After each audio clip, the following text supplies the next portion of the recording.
तो आइए पास्टर आगे आकर परमेश्वर के वचन को प्रचार करेंगे। सभी को नमस्ते। आइए हम पहले शमूएल के 14 अध्याय को खोलेंगे। पहले शमूएल के 14 अध्याय के 6 से 16 तक हम पढ़ेंगे।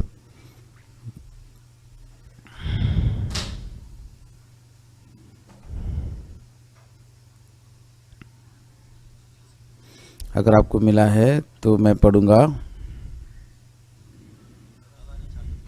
तब योनातान ने अपने हथियार ढोने वाले जवान से कहा, आ हम उन खतना रहित लोगों की चौकी के पास जाए, क्या जाने यहोवा हमारी सहायता करे, क्योंकि यहोवा के लिए कोई रुकावट नहीं कि चाहे तो बहुत लोगों के द्वारा चाहे थोड़े लोगों के द्वारा छुटकारा दे।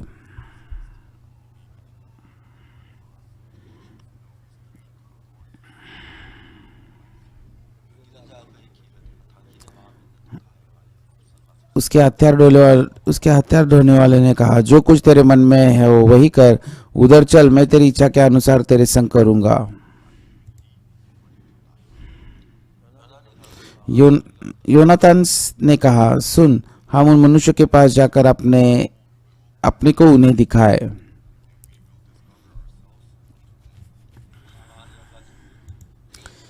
यदि वे हमसे यो कहे, हमारे आने तक ठहरे रहो, तब हम उसी स्थान पर खड़े रहे, उनके उनके पास न चढ़े। परंतु यदि वे यह कहे, हमारे पास चढ़ाओ, तो हम यह जानकर चढ़े कि यहोवा उन्हें हमारे हाथ में कर देगा, हमारे लिए यही चिन्ह हो।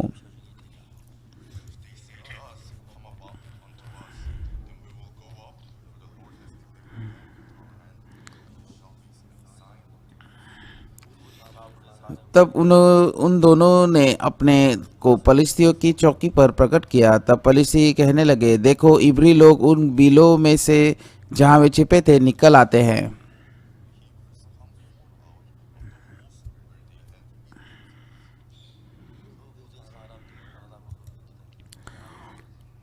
फिर चौकी के लोगों ने योनातान और उसके हथियार ढोने वाले से पुकार के कहा, हमारे पास चढ़ाओ, तब हम तुमको कुछ सिखाएंगे। तब योनातान ने अपने हथियार ढोने वाले से कहा, मेरे पीछे पीछे चढ़ा, क्योंकि यहोवा उन्हें इस्राएलियों के हाथ में कर देगा।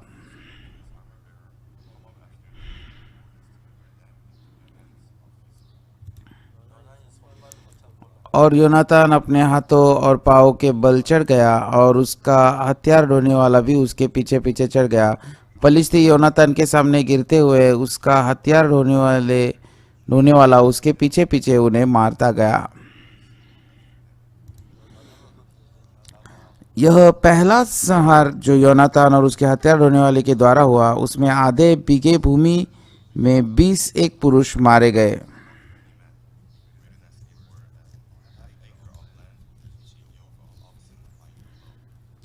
और छावनी में और मैदान पर और उन सब लोगों में थरथराहट हुई, और चौकी वाले और आक्रमण करने वाले भी थरथराने लगे, और भूकंप भी हुआ और अत्यंत बड़ी थरथराहट हुई।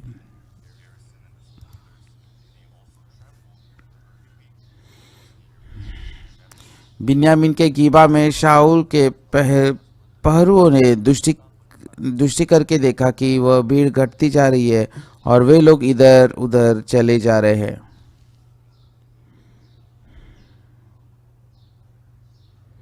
हमने 16 वचन तक पढ़ा। जब बाइबल पढ़ते हैं तो उत्पत्ति में कैसे लिखा है, परमेश्वर ने पृथ्वी की सृष्टि की, ऐसा कहा गया है।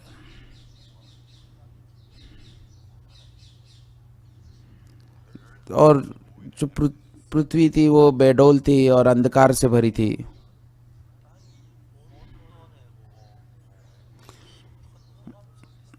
तो वहां पर क्या लिखा है कि पृथ्वी जो थी बेडौल थी और अंधकार से भरी थी। तो हमें नहीं पता कि कितने समय तक वो उस स्थिति में थी।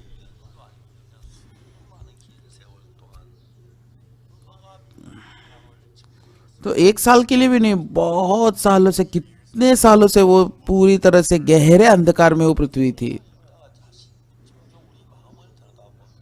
जब हम बाइबल पढ़ते हैं और हमारे मन को जब देखते हैं तो हमारे मन में कभी कभी बहुत बहुत कभी खुशी भरा मन होता है, कभी कभी दुख भरा मन होता है। अगर अंधकार हमारे मन में बहुत लंबे समय तक जब रहता है, तो मैं बचपन से मैं चर्च जाता हूँ, लेकिन मैंने पापों की क्षमा नहीं पाई थी। और मैंने बचपन में मैंने चोरी भी की थी और मैंने झूठ भी बहुत बोला था और मैंने मेरे जीवन में बहुत पाप किया था और मैंने पाप से निकलने के लिए बहुत कोशिश की। हालांकि मैंने बहुत कोशिश की लेकिन मैं पाप से छूट नहीं सका। तो सच में अगर मैं उस पृथ्वी की तरह जो पूरी तरह से अंधकार में थी, मैं कैसे इससे बाहर आ सकता हूँ, मैं कैसे आगे जी पाऊंगा, और सच में मेरे जीवन का फिर अर्थ क्या है, और अगर ऐसे ही मैं जीऊंगा तो मैं कितने साल जी पाऊंगा, और कितने साल इस तरह से ही मुझे जीना पड़ेगा। इस तरह से मैं सोच रहा था।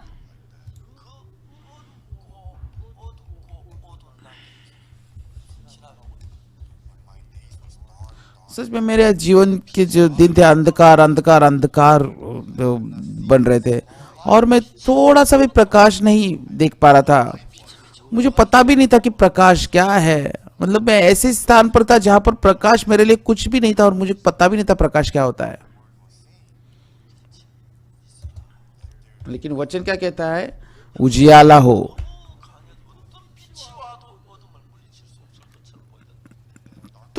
तो वो जो अंधकार बहुत ही गहरा था, जहां तो मतलब जैसे वचन आया, उजियाला हो, ये वचन आया,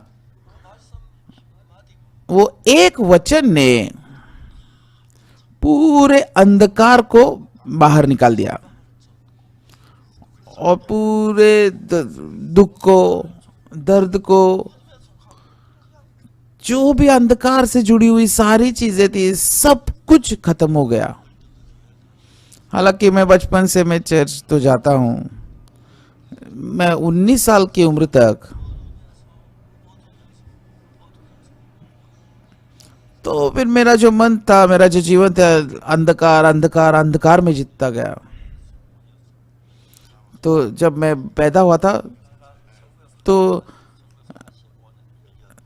तो मेरा जो गांव था वो जापान के द्वारा हमारा देश उनके अधिकार में था। लेकिन 1945 में हमने स्वतंत्रता पाई। उस वक्त जापान हमारे देश पर राज्य कर रहा था। तो हमेशा जो उनके जो सैनिक थे वो गोली चलाते थे और कोरियन जो सैनिक थे वो उनको बाण से मारते थे। तो जापान जो है कोरिया पर जीत नहीं पा रहा था। कोरिया जो है जापान पर जीत नहीं पा रहा था। तो इसलिए लगभग 36 साल तक जापान ने हमारे देश के ऊपर राज किया। 1 साल, 2 साल, 10 साल, 20 साल हो गए। कैसे हम इन जापान के राज्य से कैसे स्वतंत्र हो सकते हैं? तो मतलब हमारे देश के लिए ऐसा कोई भी ऐसी शर्त नहीं थी, कोई भी ऐसा जगह नहीं थी जहां पर हम जापान के ऊपर जीत पाए। तो जापान जो थे उस वक्त के समय में बहुत ही बड़ा और बहुत ही शक्तिशाली देश रहा करता था। तो फिर जैसे जापान ने कोरिया के ऊपर जीत हासिल की, उसी के बाद उन्होंने चाइना के ऊपर भी जीत हासिल करने की कोशिश की।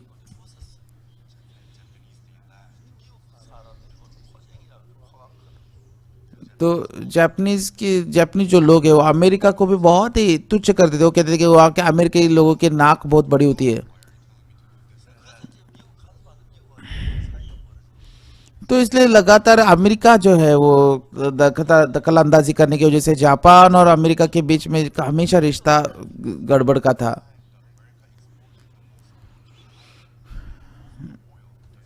तो उस वक्त लेकिन कैसा समय था, अमेरिका जो था वो लोहा और तेल बहुत ही निर्यात करता था। तो अगर आपको युद्ध करना है, आपको लोहे की बहुत ज़रूरत होती है और तेल की बहुत ज़रूरत होती है। तो जैसे अमेरिका ने वो जो निर्यात है वो जापान के लिए कम कर दिया, तो जापान बहुत ही मुश्किल में गिर गया। तो एक जनरल थे, उनका नाम था यामामोतो। तो तो जापानीज लोगों ने अपने जनरल से कहा, यामामोतो से कहा, जाकर अमेरिका से हम युद्ध करते हैं। तो यामामोतो जो थे वो हार्वर्ड यूनिवर्सिटी में उन्होंने पढ़ा था और वो जापानीज सरकार के जनरल थे।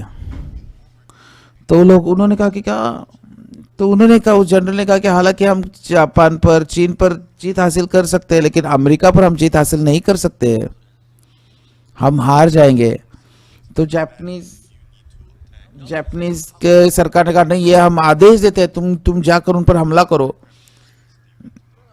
तो फिर जापान के जो जो युद्ध के दौरान के इस्तेमाल किए जाने हवाई जहाज थे, वो अमेरिका के ऊपर गए और पर्ल हार्बर, हवाई में जो पर्ल हार्बर है वहां पर उन्होंने हमला किया। तो उन्होंने जैसे वो हवाई जहाज अमेरिका एरिया में आ रहे थे, तो अमेरिका को नहीं पता था कि हवाई जहाज क्यों आ रहे हैं। तो उन्होंने सारे उस हवाई जहाज के द्वारा बॉम्ब उन्होंने फेंके और बहुत बड़ा उन्होंने हमला वहां पर किया। तो पर्ल हार्बर वो जगह थी जहां पर उन्होंने हमला किया था।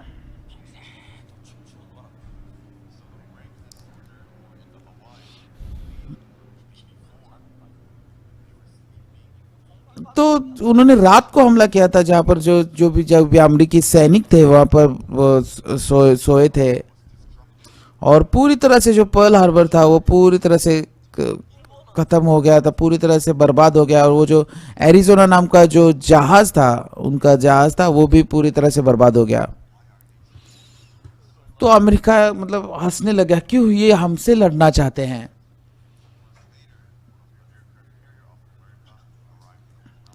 और कुछ समय के बाद ओकिनावा जापान में अमेरिका का हवाई जहाज आया और 3 बॉम्बर प्लेन्स B-52 वहां पर आए। एक टोक्यो के पास गया, एक गया नागासाकी के ऊपर और एक गया हिरोशिमा के ऊपर।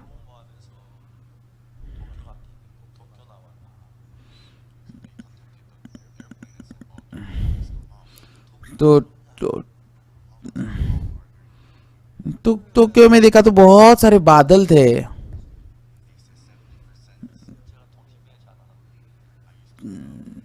तो मैं कम्युनिकेशन में सोल्जर हुआ करता था जब मैं सेना में था।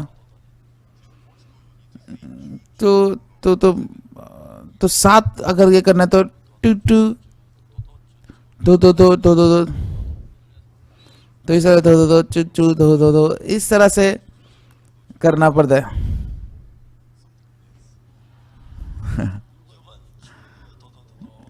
तो 6 जो होता है, 6 जो होता है तो चू दो।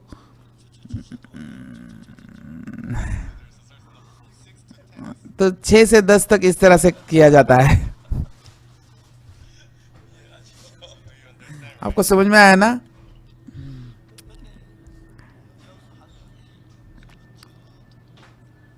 तो वो जो वहाँ के जो बादल थे, बहुत ही बादल थे, ऐसा उन्होंने बताया। तो 70% टोक्यो के ऊपर बादल थे। तो न्यूक्लियर जो बॉम्ब होता है वो पूरी तरह से अलग होता है, वो बहुत बड़ा होता है।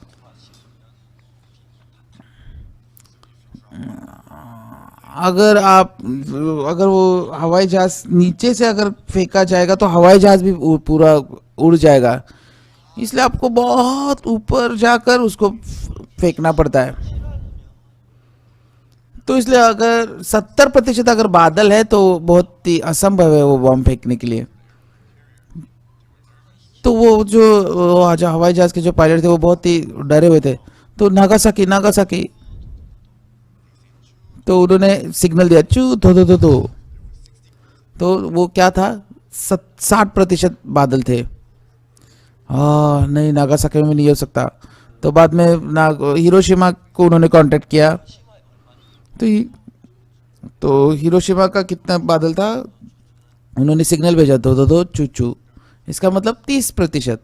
हाँ ठीक है, हाँ टारगेट हिरोशिमा उन्होंने कहा, और बाकी के दो जो हवाई जहाज है वो वापस आ जाओ। तो दो जो हवाई जहाज है वो वापस चले गए।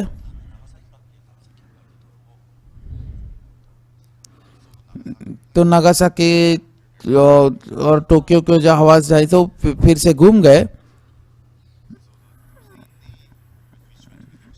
तो तो हिरोशिमा पर जो हवाई जहाज गया था उसका नाम था एनोला के।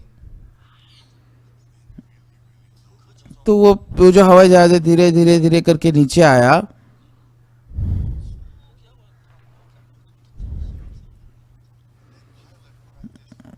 तो वो जो पायलट थे उन्होंने बहुत बार उन्होंने प्रैक्टिस की थी कि किस तरह से वो बॉम्ब जो है, न्यूक्लियर बॉम्ब जो है फेंका जाता है। तो उन्होंने एक सर्टन पॉइंट, एक पॉइंट पर उन्होंने निशाना लगाकर वो हवाई जहाज ऊपर चला गया, और वो बहुत ही तेज जा रहे थे, और उन्होंने न्यूक्लियर बॉम्ब उस जगह पर फेंक दिया। तो जैसे ही वो बॉम्ब नीचे गिरा, जितने भी हिरोशिमा में घर थे सब उड़ गए, पूरी तरह से बर्बाद हो गए।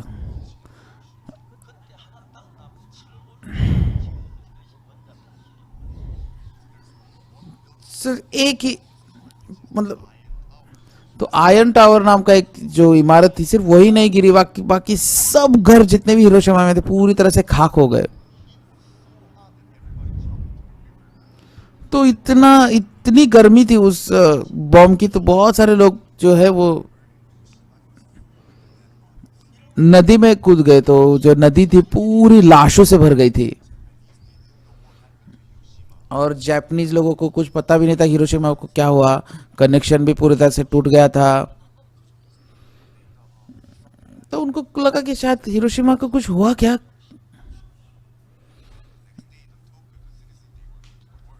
तो जैसे दूसरे दिन उन्होंने देखा तो टोक्यो के लोग जो काम जा रहे थे, कुछ तो गिर रहा है।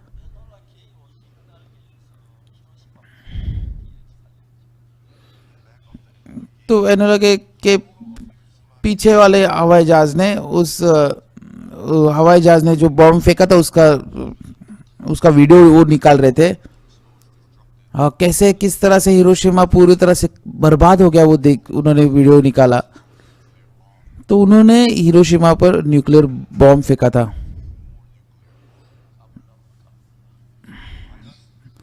तो उन्होंने कहा कि हमारे पास और भी न्यूक्लियर बॉम्ब है, अगर आप हमसे लड़ना चाहते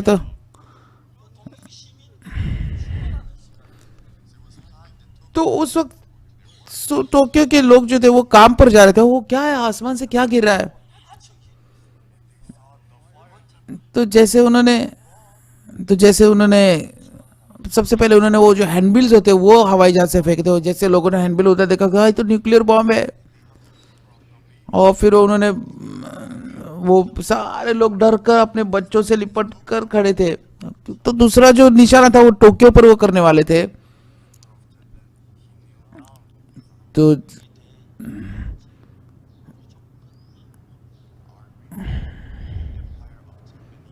तो जापान ने उनके सामने वो सरेंडर कर दिया। कृपया करके ये युद्ध खत्म कीजिए, हम सरेंडर करते हैं, ऐसा उन्होंने कहा। अभी अभी हमारे पास कोई दूसरा तरीका नहीं है, कृपया करके ये युद्ध खत्म कीजिए, हम सरेंडर करते हैं, ऐसा उन्होंने कहा। तो अमेरिका की वजह से 1945 को 15 अगस्त को हमने स्वतंत्रता प्राप्त की। हम बहुत ही छोटे मनुष्य हैं। मैं इस पृथ्वी के छोटे से गांव में पैदा हुआ। मैं बहुत सारे देशों में गया हूँ। अमेरिका गया हूँ, जापान गया हूँ, बहुत सारे इंग्लैंड में गया हूँ, बहुत सारे देशों में मैं गया हूँ। तो सच में तो सच में मैंने देखा कि मैं बहुत एक छोटे से गांव में पैदा हुआ। तो इसलिए हम इतने छोटे लोग हैं कि हम परमेश्वर की सोच के बारे में हम मतलब विचार भी नहीं कर सकते। तो जैसे लोग कहते हैं ना, हाँ परमेश्वर क्या सोचता है हम जानते हैं, ऐसा कहते हैं। सच में मतलब तो बहुत ही मुझे मजाक लगता है कि कैसे हमारे जैसे मनुष्य परमेश्वर के मन को जान सकते हैं। तो जब हम बाइबल को देखते हैं, जब जब आप यहाँ वहाँ देखते हैं,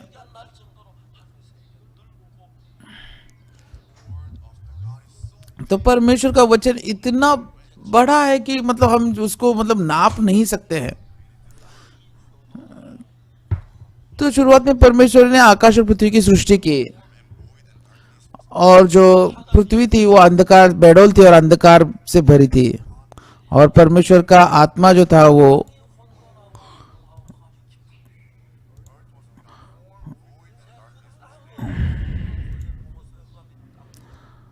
तो मतलब जैसे पृथ्वी बेडोल और सुनसान पड़ी थी और गहरे जल के ऊपर अंधियारा था। तो जैसे परमेश्वर ने कहा उजियाला हो, और उजियाला हुआ। तो मुझे अब देखिए कितने सालों से, हजारों सालों से वो जो अंधकार था, कौन उस अंधकार को निकाल सकता है? तो हमारे मन में जो दुख है, जो हमारे मन में जो अंधकार है, वो क्या वैसे कौन सी चीज है जो उस अंधकार को निकाल सकती है? कोई भी नहीं। लेकिन परमेश्वर क्या कहता है? उजियाला हो, और उजियाला हुआ। तो अगर दूसरे शब्दों में कहे उजियाला हो, तो क्या हुआ? अंधियारा पूरी तरह से खत्म हुआ। बहुत ही आश्चर्यचकित, अचंभित है। तो जैसे जब हम अंधकार को देखते हैं कि वो ऐसा लग रहा था कि वो अंधकार कभी नहीं जाएगा, इतना अंधकार से वो पृथ्वी भरी थी। ऐसा लग रहा था कि वो अंधकार लगातार वहीं पर रहेगा। लेकिन जैसे परमेश्वर ने कहा उजियाला हो, सारा अंधकार चला गया। तो हमारे मन में कभी कभी हम बहुत ही दुख, दर्द, पीड़ाओं से गुजरते हैं, और सच में मैं उनको कभी नहीं भूल पाऊंगा। तो जैसे मैं पास्टर हुआ, लेकिन किस चीज के बारे में मैं खुश था? और परमेश्वर ने मुझे पास्टर बनाया, और परमेश्वर ने मुझे एक इनाम दिया है कि मेरे पिताजी ने मरने से पहले उद्धार पाया और वो मर गए। अगर जैसे मैंने उद्धार को पाया, मैंने गांव छोड़ा था और मैं सुसमाचार प्रचार करता था। तो सिर्फ मतलब साल में 2 ही बार मैं मतलब जब उनके मेरे पिताजी का जन्मदिन होता था और कोई हमारा त्योहार होता था, तब मैं पिताजी से मिलता था। तो मेरे पिताजी तो थे बहुत ही उनके दोस्तों से प्रेम करते थे। वो कभी भी अपने दोस्तों को दुखी नहीं करते थे, हमेशा अपने दोस्तों का बहुत ख्याल रखते थे। वो बहुत उनसे प्रेम रखते थे।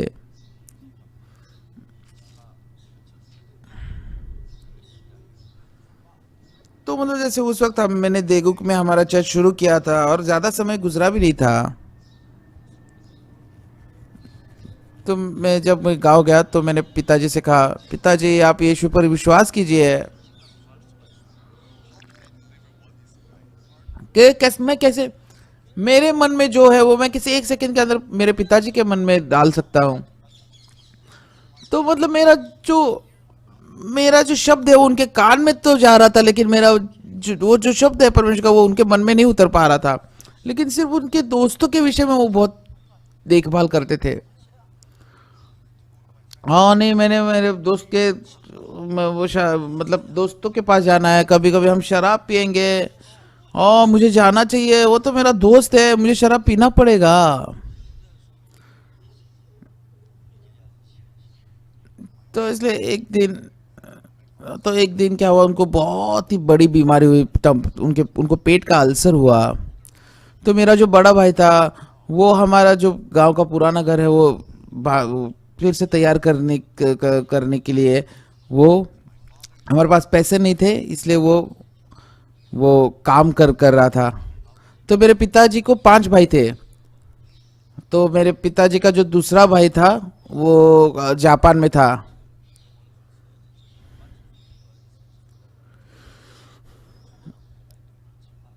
तो इसलिए उन्होंने, जो मेरे जो पिताजी के भाई थे, उन्होंने कंस्ट्रक्शन का काम शुरू किया था जापान में, इसलिए बहुत पैसे उन्होंने कमाए थे। और तीसरा जो भाई था वो युद्ध में गुजर गया। और जो सबसे आखिरी भाई था वो कोरिया के युद्ध के दौरान वो गुजर गए। तो मतलब मेरे पिताजी के 3 भाई जो थे वो गुजर गए थे, और सिर्फ मेरे पिताजी के जो दूसरे भाई थे, 2 नंबर के भाई थे, वो सिर्फ वो जापान में वो काम कर रहे थे।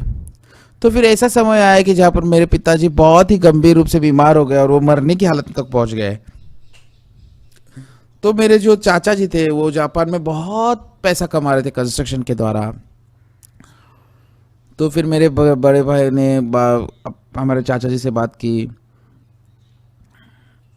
तो हमारा जो घर है पूरी तरह से खराब हो चुका है, तो कृपया करके आप मदद कीजिए।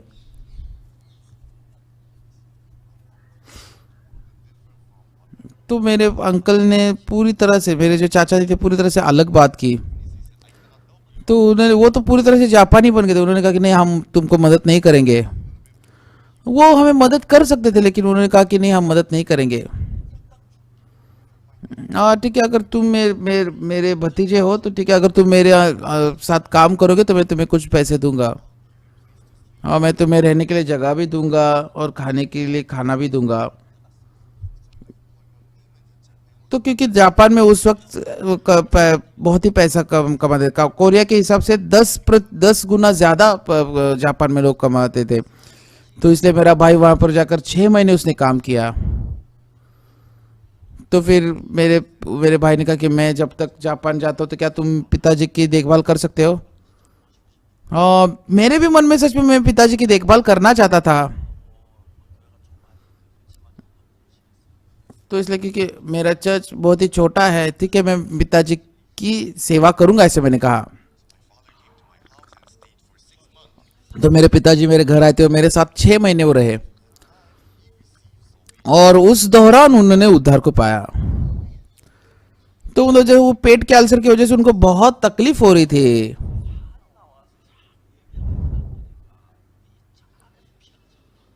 तो लगातार अल्सर की वजह से, पूरी तरह से एसिड की वजह से उनको लगातार वो खून की उल्टी कर रहे थे।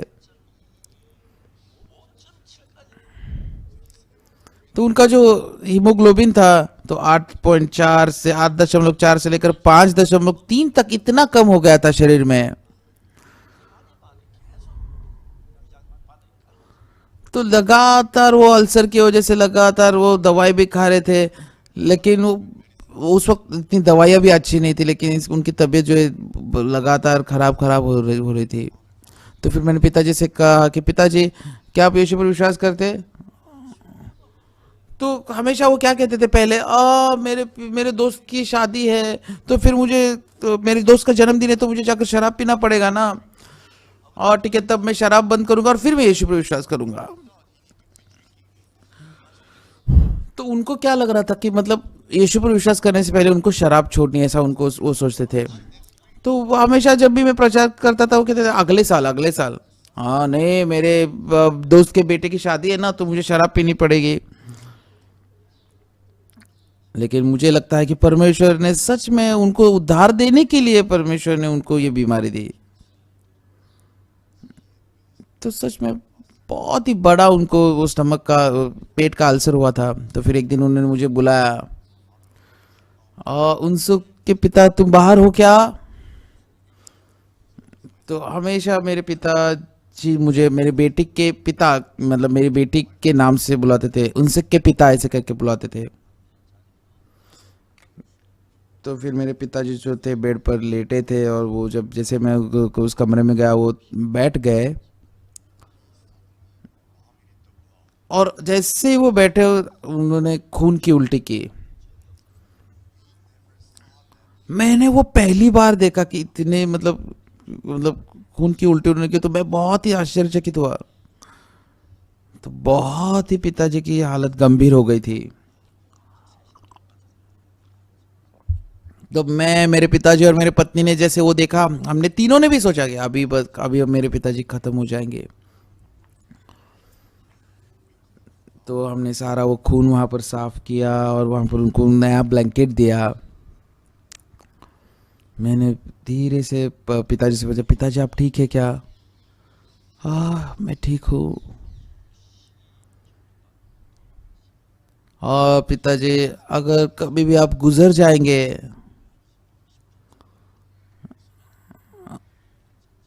और पिताजी कभी आपकी याद आएगी तो हम आपकी आवाज़ को सुनना चाहते हैं, इसलिए हम आपकी आवाज़ को रिकॉर्ड करना चाहते हैं।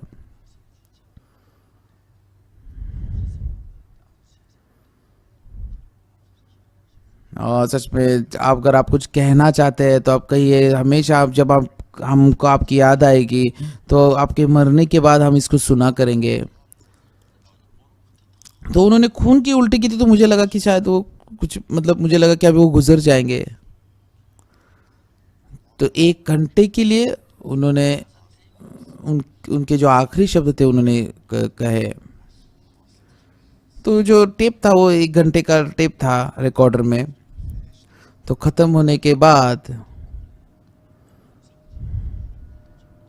तो उन्होंने कहा कि जब मैं मर जाऊंगा तो तुम मुझे तुम्हारी माँ के कब्र के पास तुम मुझे गाड़ देना, वो जगह बहुत अच्छी है।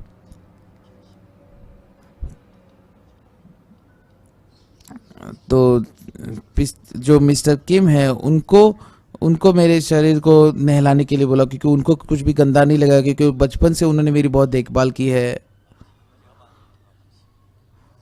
तो मैंने पिताजी से कहा, पिताजी अगर आप गुजर जाएंगे, जैसे आपने कहा है उसी तरह से हम आपके अंतिम संस्कार को करेंगे।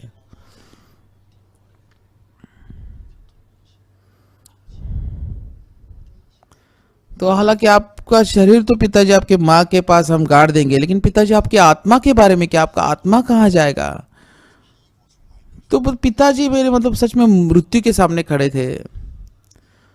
तो जैसे मैंने ऐसा कहा तो पिताजी ने ऐसे करके ऐसे सांस ली, और उन्होंने हमसे कहा, मैं स्वर्ग में जाना चाहता हूँ, लेकिन अभी बहुत देर हो चुकी है।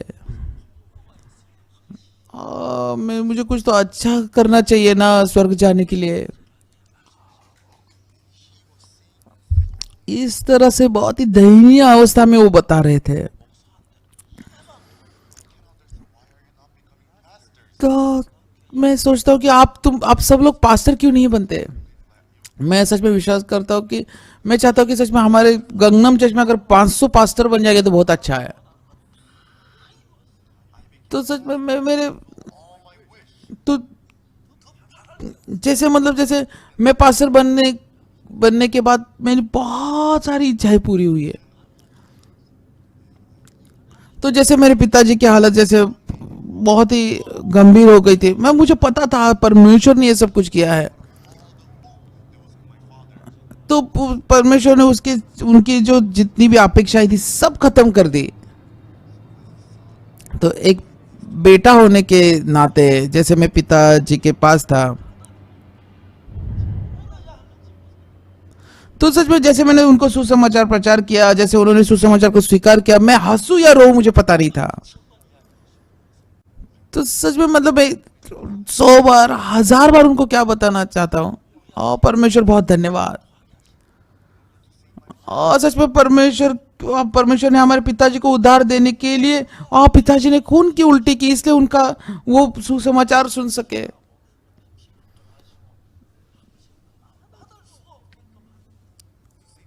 तो मतलब जब तो सच में मेरे पिताजी को उधार देने के लिए मेरे बड़े भाई को उन्होंने जापान को भेजा, और मेरे पिताजी मेरे घर में बस मेरे साथ रह पाए और मैं उनकी सेवा कर पाया।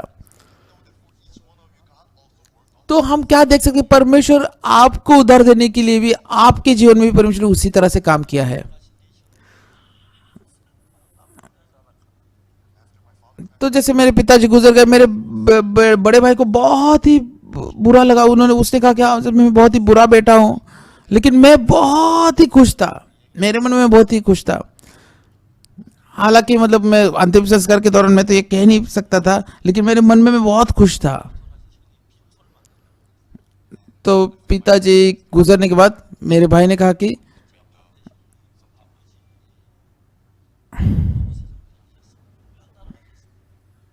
तो मतलब मेरे मेरे मेरे मेरे बड़े भाई से कहा कि भाई, हमारे जो पिताजी है वो स्वर्ग में चले गए, हाँ हमें ये करने की जरूरत नहीं है।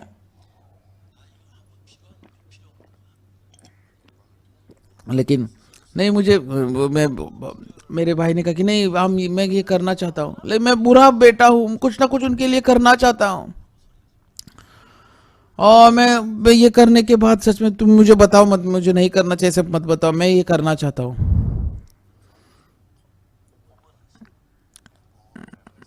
तो सारे हमारे जो परिवार के जो लोग थे, वो पिताजी के वो उन्होंने फोटो रखा और उसके सामने 3 दिन तक वो रो रहे थे। लेकिन मैं नहीं रो रहा था, मैं मेरे मन में बहुत ही खुश था, क्योंकि मेरे पिताजी गुजर गए।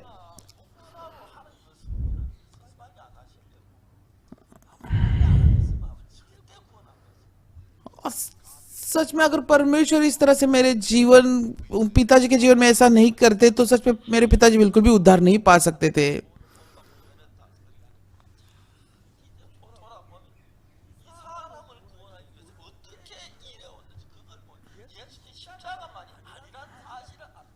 तो सच में मैंने देखा कि जब मैंने सुसमाचार में प्रचार करता हूँ, कोई जब उद्धार कोई पाता है, तो मैं देखता हूँ कि ऐसे ही नहीं है, बल्कि सच में ही वो यीशु का क्रूस जो है, ये काम करने के लिए उस व्यक्ति के जीवन में काम करता है। जब हम बाइबल में देखते हैं, तो पृथ्वी जो है बेडोल थी, सुनसान पड़ी थी, और गहरे जल के ऊपर अंधियारा था, और परमेश्वर का आत्मा उसके ऊपर मंडराता था। तो इतना वो अंधियारा था, कौन है जो अंधियारों को निकाल सकता है? लेकिन जैसे एक वचन, परमेश्वर का वचन आया और सारे अंधकार को उसने खत्म कर दिया। तो हमारा मन भी उसी तरह से है। जब परमेश्वर का एक वचन हमारे मन में प्रवेश करता है, तो जितने भी हमारे पाप है, जितने भी हमारी चिंताएं हैं, जितने भी हमारी बुरी मन में चीजें हैं, दुष्ट चीजें हैं, सब सब कुछ परमेश्वर निकालता है और सब कुछ शुद्ध कर देता है। तो हमने महत्वपूर्ण चीज क्या है कि हमने उस उजाले के सामने खड़ा है। तो जब वो उजाले के सामने खड़े था, कहां पर गया अंधियारा, कहां पर चला गया? अंधियारा चला जाता है और उजियाला अंधियारे के ऊपर राज करता है।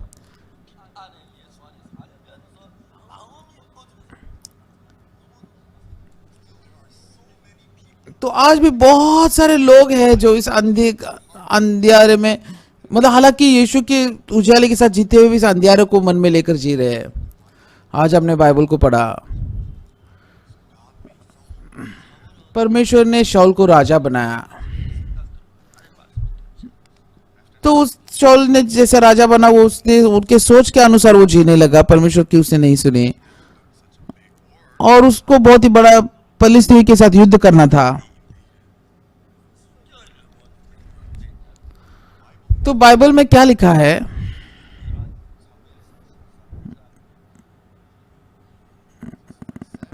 तो पहले शमूएल के 13 अध्याय के 5 वचन में क्या लिखा है?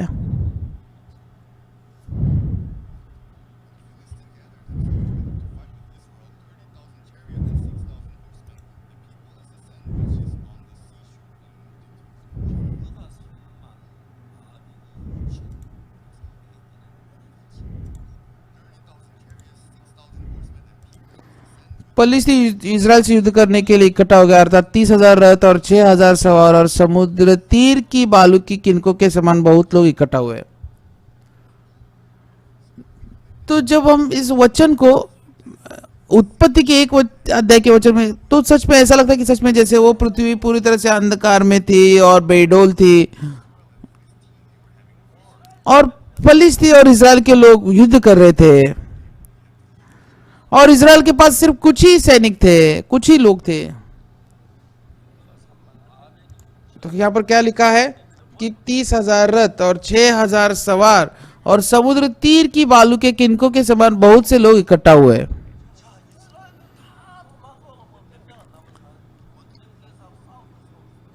तो इतने सारे, मतलब तो सिर्फ हमारे सिर्फ कुछ ही लोग, इजराइल के लोग इतने सारे लोगों के साथ कैसे युद्ध कर सकते हैं? लेकिन जब हम 14 अध्याय के 6 वचन को जब हम पढ़ते हैं,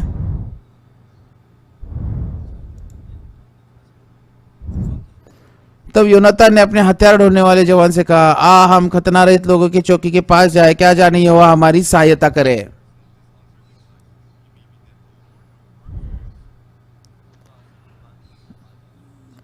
तीस 30,000 रथ, इतने बालू के किनकों के समान जितने लोग, 6,000 घोड़े, कैसे कितने सिर्फ कुछ ही लोग, कैसे इजराइल के लोग कैसे इतने फलिस्ती के सैनिकों के साथ कैसे लड़ सकते हैं? तो योनातान के मन में उसका खुद का मन नहीं था, बल्कि परमेश्वर का मन, परमेश्वर के मन ने प्रवेश किया। तो उस परमेश्वर के मन के द्वारा योनातान ने क्या देखा? परमेश्वर हमारे लिए काम करेगा, ऐसा करके वो आगे बढ़ा। 1962 में मैंने उद्धार को पाया। तब मैं प्रेस्बिटेरियन चर्च में जाता था, तो माफ कीजिए लेकिन उस वक्त मैं बहुत चोरी करता था।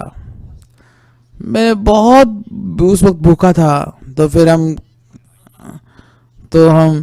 गेहूं के खेतों में जाते थे और वहां के गेहूं चुराते थे। तो फिर हम आलू भी निकालते थे, अंजीर को चुराते थे। मैंने बहुत पाप किया था। सच में मुझे किस तरह से ये पाप धोए जाते थे मुझे नहीं पता था। लेकिन जब मैंने इस बाइबल के वचन को पढ़ा, तब मैंने परमेश्वर के वचन को स्वीकार किया कि वो जो वचन कहता है मेरे सारे पाप धो दिए गए हैं।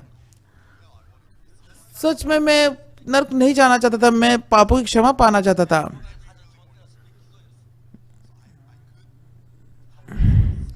तो 15 साल की उम्र के बाद मैं हमेशा भोर के समय में जाता था, लगातार घंटों तक मैं मेरे पापों की कबूली देता था, अंगीकार करता था।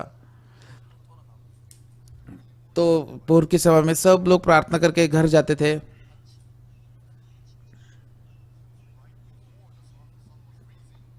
तो सुबह होने से पहले मैं परमेश्वर से प्रार्थना हमेशा करता था, परमेश्वर मेरे पापों की क्षमा कीजिए। तो एक दिन जैसे 19 साल की उम्र में प्रार्थना कर रहा था, तो एक दिन मुझे क्या पता चला मेरे पाप धोए गए हैं। तो फिर वो जो मन, एक मन मेरे पूरे मन के ऊपर राज करने लगा। तो मतलब जैसे मेरे मन में जो मैं झूठ बोलता था, मैं चोरी करता था, मैं दुष्ट था, लेकिन जैसे वो एक वचन मेरे मन में प्रवेश किया, वो वचन मेरे वो मन के ऊपर जीत हासिल की। हाँ, मैं बहुत ही झूठ बोलता था, मैं पाप करता था, बहुत ही बड़ी समस्या थी ये। वो सारी चीजें मेरे मन के ऊपर राज्य करती थी। लेकिन बाइबल में कैसे लिखा है कि पृथ्वी बेडोल थी और अंधकार से भरी थी, और जैसे परमेश्वर ने कहा उजियाला हो, और उजियाला हुआ। मतलब जैसे वो जो वचन है, उस वचन ने मेरे मन में के अंधियारे को पूरी तरह से निकाल दिया, और उस वचन ने हमें उस उजियाले ने मुझे उस अंधकार से, उस पाप से छुटकारा दे दिया। वो है परमेश्वर का अद्भुत वचन, उजियाला हो, और उजियाला हुआ।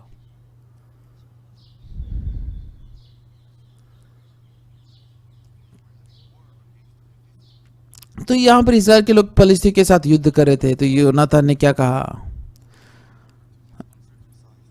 हम उन खतना रहित लोगों की चौकी के पास जाए, चल, क्या जाने यहोवा हमारी सहायता करे।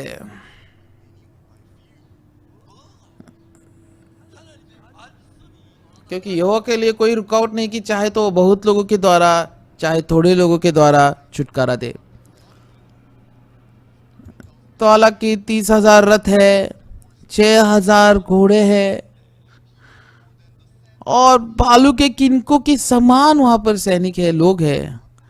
लेकिन जैसे परमेश्वर का वचन आया, जिस तरह से उस उजियाले ने उस अंधियारे के ऊपर जीत हासिल की, तो हम जो ये बाइबल पढ़ते हैं, जो जिस वचन के बारे में हम सोचते हैं, तो मेरे तो जो परमेश्वर ने हमें बताया है वो पूरे अंधियारे को निकालता है। तो वो हर एक अंधियारे को निकालने के काबिल है।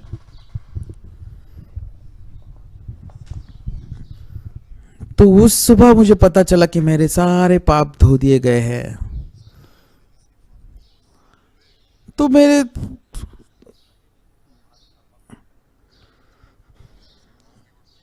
तो जब हम सुसमाचार प्रचार करते थे तो बहुत सारे दुश्मन थे, बहुत सारी समस्याएं थी, लेकिन आज तक एक बार भी मैं कभी नहीं हारा।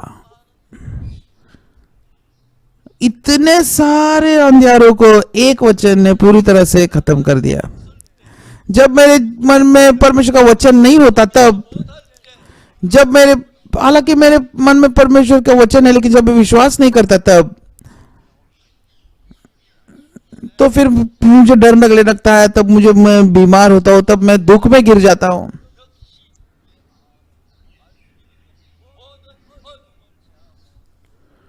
तो जब मेरे मन में परमेश्वर का वचन आता है, जब मैं उसके ऊपर विश्वास करता हूं, तो जितने भी अंधेरे के काम है, वो वचन हर एक के ऊपर जीत हासिल करता है। तो परमेश्वर, तो मैं उसके विषय में बात कर रहा हूं।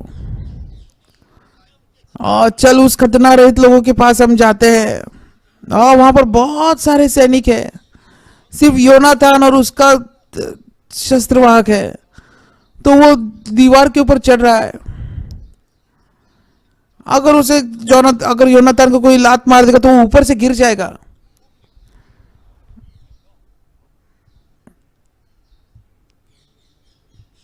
क्यों? क्योंकि परमेश्वर का जो वचन है वो हर एक चीज के ऊपर जीत हासिल करता है, वो थोड़े हो या बहुत हो। तो फिर उसका जो शस्त्रवाहक था, वो भी हथियार ढोने वाला था, वो भी उसके पीछे चलने लगा। फिलिस्ती कहने लगा, देखो देखो, वो जो बिल में छुप गए थे वो बाहर आ रहे थे। हाँ, आओ, इधर आओ, हम तुमको कुछ दिखाते हैं। तो योनातान ने कहा, देखा, चलो, परमेश्वर काम करेगा। तो वो पहाड़ पर चढ़ने लग गए और वो ऊपर जाकर वो खड़े रहे, और परमेश्वर के काम, हर एक फलिस्ती जो है गिरने लग गए। तो सब लोगों को उन्होंने तलवार से मारा।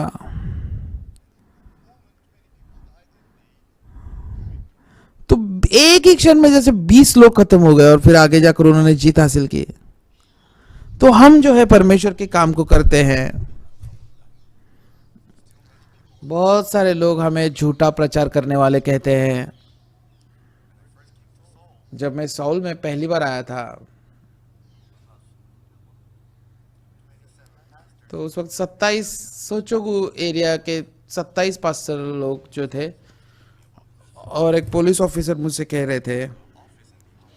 तो उन्होंने क्या कहा कि तो अगर पास्टर ओक्सू पार्क यहाँ पर आएगा तो हमारे पूरा देश बर्बाद हो जाएगा, ऐसा उन्होंने कहा था। तो मैंने जैसे ये बात को सुना, मैं हंसने लग गया और मैंने कहा, मैं केटीएक्स एक बार जाता हूँ, कैसे वो मुझे रोक सकते हैं? तो मेरे जो पुलिस ऑफिसर थे उन्होंने मुझसे क्या कहा, तो मैंने कहा कि मैं उन 27 पास्टर लोगों से मिलना चाहता हूँ। तो हम यहाँ पर आए तो तो ये जो यहाँ पर जो हमने जमीन मिली, तो यहाँ के जो जमीन का मालिक है वो बहुत ही बड़ा कंस्ट्रक्शन यहाँ पर करने के लिए उनको इजाजत मिली थी।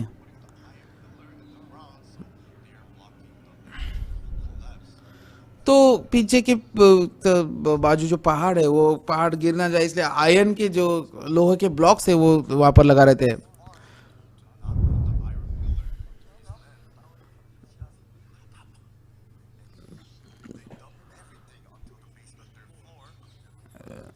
तो जो घर मालिक है जो जो हमारे जमीन का मालिक है उन्होंने उसने बहुत तीसरे माले तक नीचे बेसमेंट बनाने के लिए जमीन खोदी थी।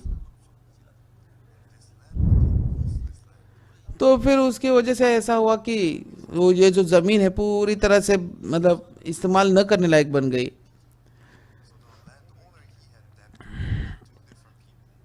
तो हमारे ये जो जमीन के मालिक है वो 42 लोगों के कर्जदार थे। तो हमारे जो प्रतिनिधि थे हमने उनसे कहा कि ये जमीन हम खरीदना चाहते हैं।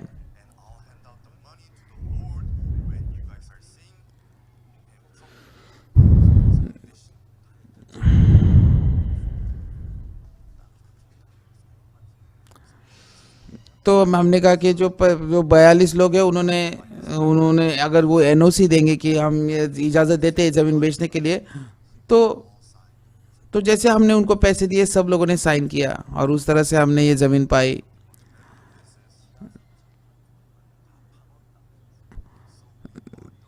तो हमने ज़मीन खरीदी जब हमने पूरा बेसमेंट तक उन्होंने खोद कर रखा था।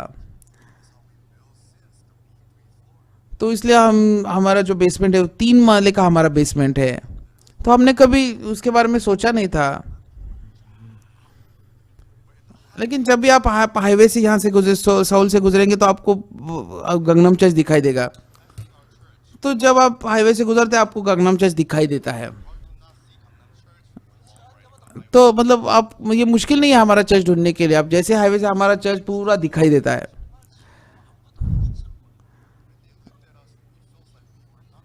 तो जैसे उन्होंने हमारी ओर देखा था ऐसा लगा था कि वो हम कुछ नहीं कर पाएंगे। तो साउल में हमें चर्च स्थापित करने के लिए बहुत लड़ाई करनी पड़ी। हालांकि मैं दिखने के लिए बहुत ही कमजोर दिखता हूँ, मैं बहुत ही ऐसा दिखता हूँ कि मैं हार जाऊंगा, लेकिन महत्वपूर्ण चीज क्या है, परमेश्वर का वचन हमारे अंदर जीवित है। इसलिए हालांकि वो जो जमीन थी वो बेडोल थी और सुनसान पड़ी थी और अंधियारे में थी, लेकिन अगर आपके मन में ये परमेश्वर का वचन है तो वो वचन क्या कहता है, उजियाला हो ऐसा कहता है। तो तो अंधियारा फिर रुक ही नहीं सकता, मतलब उसको कोई जगह ही नहीं रहती बचने के लिए। तो उजियाले के सामने पूरा अंधियारा खत्म हुए बिना नहीं रह सकता।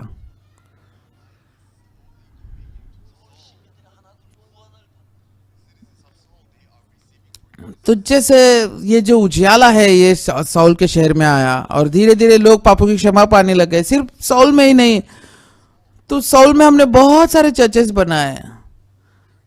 तो वहां पर प्रकाश है, वहां पर उजियाला है, इसलिए तो साउल जो है वो प्रकाशित होने लगा।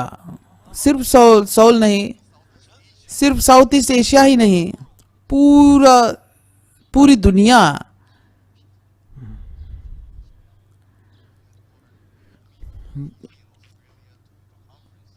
तो इस बार हेडक्वार्टर ने मुझे कहा कि फिजी और ऑस्ट्रेलिया जाकर बाइबल सेमिनार करके आओ, तो आज रात में वहां पर जाऊंगा। मैं परमेश्वर के प्रति बहुत धन्यवादित हूँ। तो सारी जो तैयारियां है वो हो चुकी है।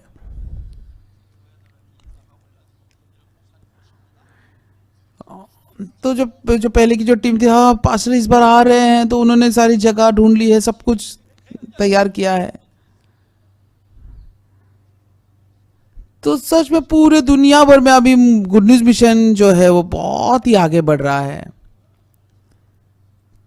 क्योंकि हम परमेश्वर के सुसमाचार को प्रचार करते हैं। इसलिए क्या मैं होशियार हूँ इसलिए नहीं, या फिर मैं बहुत ही अच्छा हूँ इसलिए नहीं, मैं बहुत ही बुद्धिमान हूँ इसलिए नहीं, परमेश्वर का सुसमाचार मेरे मन में है इसलिए। तो जो कोई भी मुझे मिलता है मैं उसे सुसमाचार प्रचार करता हूं। तो जब वो उस व्यक्ति के मन के अंदर सुसमाचार प्रवेश करता है, उस व्यक्ति के मन का जो अंधियारा है पूरी तरह से निकलकर उजियाले से भर जाता है। तो परमेश्वर का जो वचन है हमारे मन को पूरी तरह से नया बनाता है।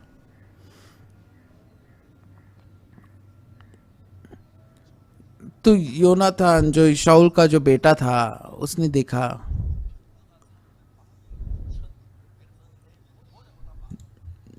तो वहां पर 30, अगर पलिस्ती के लोगों को देखा जाए तो 30,000 रथ थे, 6,000 सवार थे और समुद्र तीर के बालू के किनकों के समान लोग थे। लेकिन यहाँ पर योनातान क्या कहता है, हम उन खतना रहित लोगों की चौकी के पास जाए, क्या जाने यहोवा हमारी सहायता करे, चल हम 2 लोग चलते हैं। और वो उस युद्ध को जीत गए।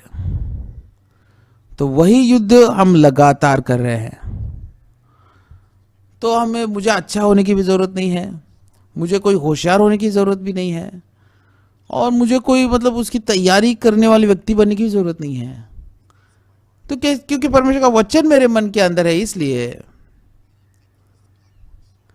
तो सालों तक परमेश्वर ने इस तरह से मेरे जीवन में काम किया है। तो परमेश्वर ने अद्भुत रीति सिर्फ कोरिया में काम करने नहीं लगाया।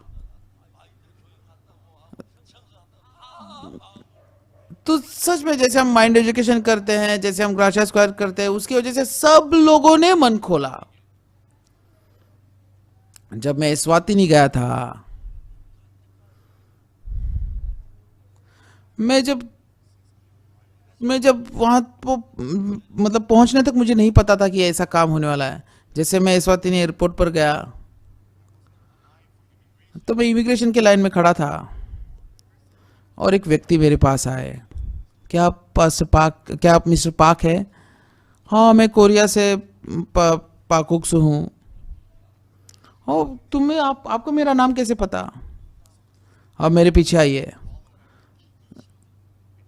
तो उन्होंने मुझे तो वीआईपी रूम में हमें वो ले गए। तो वहां पर हम मंत्री से मिले। मुझे इसके बारे में पता नहीं था। तो हमारे जो विद्यार्थी है, वो एस्वातिनी चर्च के विद्यार्थी है, वो म्यूजिक स्टूडेंट थे और वहां पर वो एस्वातिनी चर्च में म्यूजिक सिखाते थे। तो कॉन्ग्रेचुलेटरी गाना गाने के लिए वो नेशनल यूनिवर्सिटी का कार्यक्रम था, वहां पर वो गई थी। लेकिन उन्होंने कहा नहीं, क्यों? क्योंकि आज वहां पर राजा आने वाले हैं। तो अभी हमने सब कुछ पहले ही स्केड्यूल तैयार कर चुका है, इसलिए अभी आप इसको नहीं बदल सकते। अभी हम नहीं कुछ आपको इजाजत दे सकते। और ठीक है, हम सिर्फ कार्यक्रम में बैठे रहेंगे। तो उन्होंने कहा कि ठीक है, अभी तक राजा तो नहीं आए हैं, ठीक है, तो आने तक क्या आप गाना गा सकते हैं? हाँ ठीक है, हम गाएंगे। कितने गाना है? 3 गाने गाओ। तो हमारे जो विद्यार्थी थे, 2 विद्यार्थी थे, लड़कियां थी, वो जाकर उन्होंने गाना शुरू किया। जैसे वो गाना उन्होंने शुरू किया, वहां पर राजा आए। तो आकर वो बैठ गए और 3 गानों के बाद ग्रेजुएशन सेरेमनी खत्म हुई। और ग्रेजुएशन सेरेमनी पूरी तरह से खत्म होने के बाद राजा ने वो 2 विद्यार्थियों को बुलाया। किस तरह से आप हमारे देश के भाषा में किस तरह से इतना सुंदर गीत गा सकते हैं? हाँ, हम यहाँ पर वॉलंटियर के तौर पर आए हैं। हाँ, हमारे 10-7 दिनों के बाद हमारे जो फाउंडर पास्टर है वो आने वाले हैं। हाँ सच में? हाँ सच में, वो मेरे बारे में नहीं जानते। हाँ, तो फिर उन्होंने मंत्रियों से कहा, और जैसे ही वो उतरते हैं उनको लेकर आओ मुझसे मिलने के लिए। तो इसलिए जैसे मैं हवाई जहाज से उतरा, वो जो मंत्री है उन्होंने मुझे वीआईपी के रूम के द्वारा, एंट्रेंस के द्वारा हमें ले गए।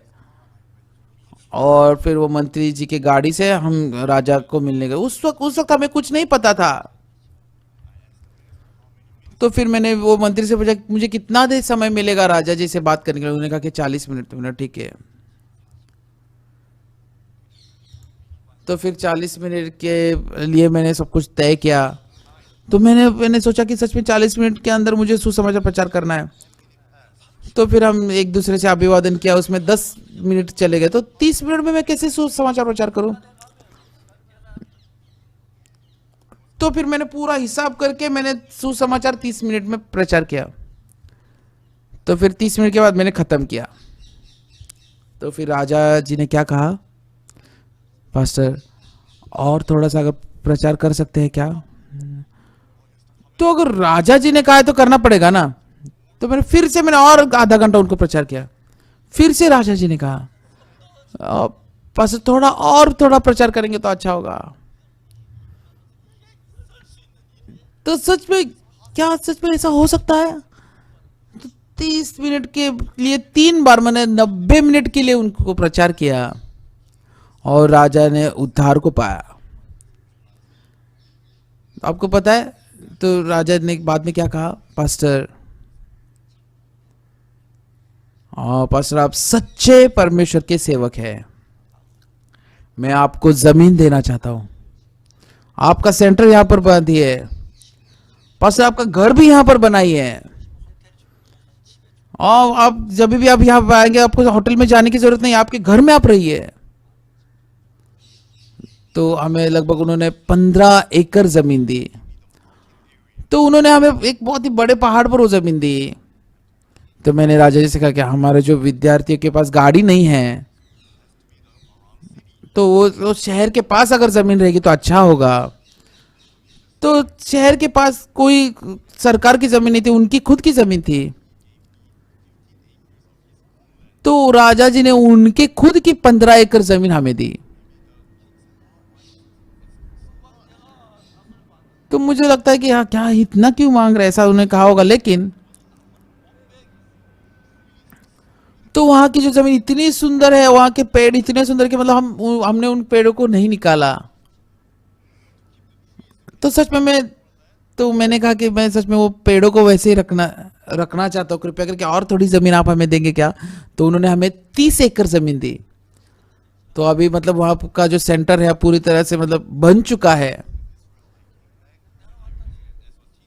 तो मैं जब पिछली बार मार्च में इजराइल गया था उसके बाद मैं एस्वातिनी गया था।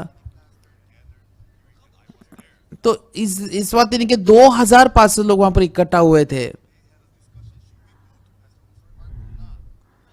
तो वो जो सारे पास्टर कह रहे थे कि सच में वो सोच रहे थे कि हम पास्टर ओक्सू पार्क आने के बाद हम वहां पर जाएंगे या नहीं। और ठीक है, एक बार उनके प्रचार को सुनते हैं फिर तय करते हैं। तो जैसे उन्होंने सुसमाचार को सुना, उन्होंने कहा कि चलो हम एक साथ मिलकर गुड न्यूज मिशन के साथ काम करते हैं। तो जितने भी एस्वातिनी में चर्चेस है सब हमारे चर्चेस बन गए। तो हम वो बिल्डिंग बांधना चाहते लेकिन वो मिनिस्टर ने हमें इजाजत नहीं दी। तो पास्टर ने कहा कि कोई परमिशन नहीं मिली है। तो क्या वो हमारे बारे में जानते हैं? हाँ, अगर ये राजा ने एक बांधने के लिए कहा, क्या वो मरना चाहता है मंत्री? तो जैसे उस मंत्री को पता चला दूसरे दिन हमें परमिशन मिली। तो सारे मिनिस्टर्स उस वक्त अब आए, उन्होंने हमें अभिवादन किया। तो सच में राजा जो है वो हमें मदद करते हैं। मैं परमेश्वर के प्रति बहुत धन्यवादित हुआ। सच में परमेश्वर हमें सुसमाचार के लिए ये सारी चीजें देना चाहता है। ये क्यों है? क्योंकि तो मतलब जैसे सूरज उग रहा है तो एक ही जगह पर वो उजाला नहीं देता, पूरे दुनिया को उजाला देता है।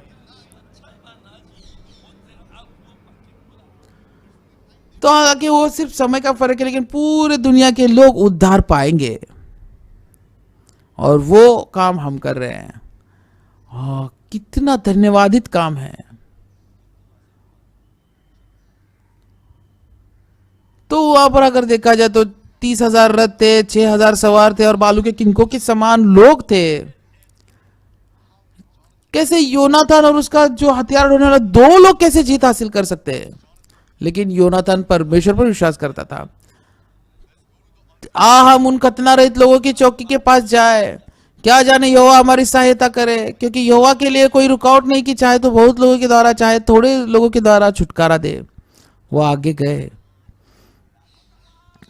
तो वो फलिस्ती लोग कहने लगे, इस्राएल ऊपर आओ, ऊपर चढ़ के आओ।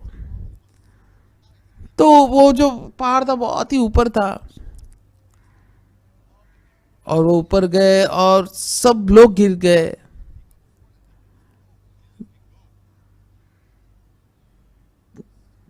तो इतने बड़े सैनिकों पर उन्होंने जीत हासिल की। तो हमें कोई अच्छा होने की जरूरत नहीं है, हमें कोई बुद्धिमान होने की जरूरत नहीं है, हमें कोई होशियार होने की जरूरत नहीं है। जब हमारे पास परमेश्वर है, हम हर एक चीज के ऊपर जीत हासिल कर सकते हैं। हम होशियार से भी आगे आगे वाला काम कर सकते हैं, हम बुद्धिमान से भी आगे वाला काम कर सकते हैं। तो क्योंकि परमेश्वर प्रसन्न है सुसमाचार प्रचार करने में, इसलिए परमेश्वर हर एक चीज में हमें जीत हासिल करता है। तो गुड न्यूज मिशन ने इस बार जनवरी में हमने वर्ल्ड कैंप करने की सोची थी। तो अगर देखा जाए विद्युत से, जब हमने वर्ल्ड कैंप किया था कोविड पूरी तरह से खत्म हो गया था।